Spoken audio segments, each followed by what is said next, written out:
성도 여러분, 평안하시지요? 주님께서는 오늘이라는 하루를 우리에게 선물로 주셨는데요. 이 하루를 어떻게 보내는가는 각자가 매우 다르다고 생각합니다. 누구는 지혜롭고 감사하며 보낼 수도 있고, 누구는 힘겹게 고단한 하루가 될 수도 있고, 누구는 삶의 무게에 지쳐 계신 분들도 계시리라 믿습니다. 그러나 중요한 것은 이 하루의 삶도 내 삶이라는 것이지요. 오늘도 주시는 말씀을 통해 힘과 용기를 얻으시고 기쁨의 하루가 되시기를 소망합니다. 4월 13일 화요일 매일 만나 영상 예배를 시작하겠습니다. 오늘 본문 말씀은 잠언 2장입니다. 잠언 말씀의 주제는 하나님을 경외하는 자들이 이 세상에 어떻게 살아가야 할 것인지를 구체적이고 실제적인 측면에서 제시하는 교훈서가 됩니다. 오늘도 말씀을 통해 함께 은혜 받는 귀한 시간이 되시길 소망합니다. 오늘 본문 2장에는 지혜가 주는 유익이 무엇인지 잘 설명되어 있습니다. 그렇다면 우리는 이 지혜를 어떻게 찾을 수 있을까요? 본문은 이 지혜를 찾는 방법을 우리에게 알려주고 있습니다. 첫째, 말씀으로 돌아가야 합니다. 지혜를 얻으려면 먼저 하나님의 말씀을 들어야 합니다. 오늘 본문 1절을 보면 내 아들아, 내가 만일 나의 말을 받으며 나의 계명을 내게 간직하며 라고 말씀하고 있는데요. 이 하나님의 말씀은 멀리 있는 것이 아닙니다. 하나님의 말씀은 바로 우리 곁에 있는 성경 말씀입니다. 벨기에의 극작가인 메테르 링크의 파랑새라는 소설을 보면 행복인 파랑새를 찾아 꿈속을 헤매는 두 아이들이 등장합니다. 이 두 아이들이 집을 떠나 험한 계곡을 지나 멀리까지 가서 행복을 찾아다녔지만 결국은 집에서 발견하게 된다는 내용입니다. 지혜는 멀리 있는 것이 아닙니다. 바로 우리 곁에 있습니다. 우리의 마음의 문만 열면 발견할 수 있습니다. 이사야 6장 9절 10절 말씀을 보면 여호와께서 이르시되 가서 이 백성에게 이르기를 너희가 듣기는 들어도 깨닫지 못할 것이요 보아도 알지 못하리라 하여 이 백성의 마음을 둔하게 하며 그들의 귀가 막히고 눈으로 보고 귀로 듣고 말씀으로 깨닫고 다시 돌아와 고침을 받을까 하노라 하시기로. 따라서 우리는 지혜가 하나님의 말씀이며 우리 가까이에 있음을 기억하고 그곳으로 돌아가야 합니다. 둘째, 마음에 간직해야 합니다. 2절에는 내 귀를 지혜에 기울이며 내 마음을 명철에 두며 라고 말씀하고 있습니다. 말씀으로 돌아가서 듣는 것도 필요하지만 그것으로는 사실은 충분하지 않습니다. 하나님의 말씀을 마음판에 새기고 간직하는 것 또한 중요한 것입니다. 유대인들은 머리에 또 팔목에 말씀을 적은 작은 상자를 지니고 다닌다고 합니다. 이것은 모세가 이스라엘 백성에게 명령한 것으로 항상 하나님과 동행한다는 의미를 가지고 있습니다. 마음에 간직한 말씀은 시시때때로 꼭 필요한 순간에 기억나게 하며 그 말씀대로 행하는 지혜를 가르쳐 줍니다. 즉 성령께서는 우리 안에 기억된 말씀을 통해 우리의 길을 인도하시고 행할 바들을 깨우쳐 주시기도 한다는 것입니다. 그러므로 성경을 많이 암송하며 기억하는 것도 매우 중요한 것입니다. 또 말씀을 마음에 간직한다는 것은 착하고 좋은 마음으로 말씀을 듣고 지키어 인내로 결실한다는 의미이기도 합니다. 셋째, 소리 높여 구해야 합니다. 오늘 본문 3절에는 지식을 불러 구하며 명철을 얻으려고 소리를 높이며 라고 말씀하고 있는데요.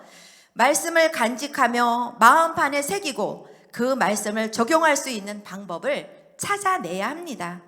성도의 생활은 진리 안에서 끊임없이 새로워지는 변화가 있어야 합니다. 일정 수준에 만족하는 삶이나 실천 없는 삶, 정체되어 있고 고여 있는 삶은 진정한 그리스도의 삶이라고 할 수 없습니다. 그러기에 교회와 성도는 말씀을 기초로 하여 나날이 새로워지는 자기 변화가 있어야 합니다. 그런데 이것은 무엇으로 가능합니까? 이사야 선지자는 이에 대해 다음과 같이 말씀하고 계십니다. 이사야 48장 16절에 너희가 내게 가까이 나와 이것을 들으라.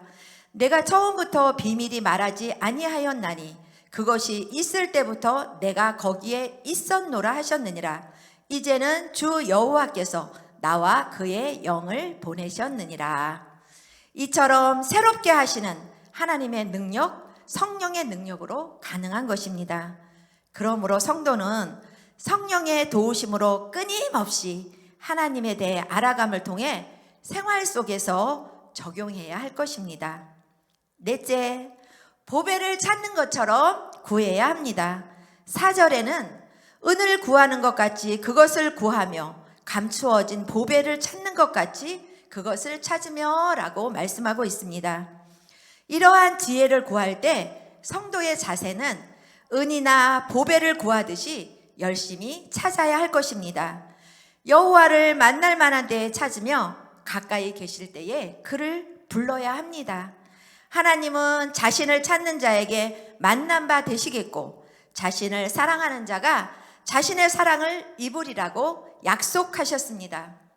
성도 여러분, 대저 그는 정의의 길을 보호하시며 그의 성도들의 길을 보전하여 하심이니라 라고 말씀하십니다. 하나님께서는 친히 완전한 지혜로 예비하신 길이 있다고 말합니다. 그 길은 성도의 길로서 9절에 공의와 정의와 정직 그 모든 선한 길이라고 말씀하고 계십니다. 그러나 이 길을 가기란 쉽지 않을 것입니다. 하나님께서 우리에게 원하시는 것은 세상의 죄악과 타협하며 조화 있게 사는 삶이 아닌 것입니다.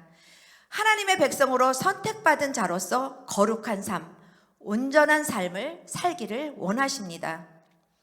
좁은 문으로 들어가라. 멸망으로 인도하는 문은 크고 그 길이 넓어 그리로 들어가는 자가 많고 생명으로 인도하는 문은 좁고 길이 협착하여 찾는 이가 적음이라고 말씀하셨습니다. 그러나 이 길은 하나님의 완전한 지혜가 예비되어 있기에 이 지혜를 마음에 받은 자는 누구든지 갈 수 있으며 영혼이 즐겁게 된다고 오늘 본문 10절에서 말씀하고 계십니다.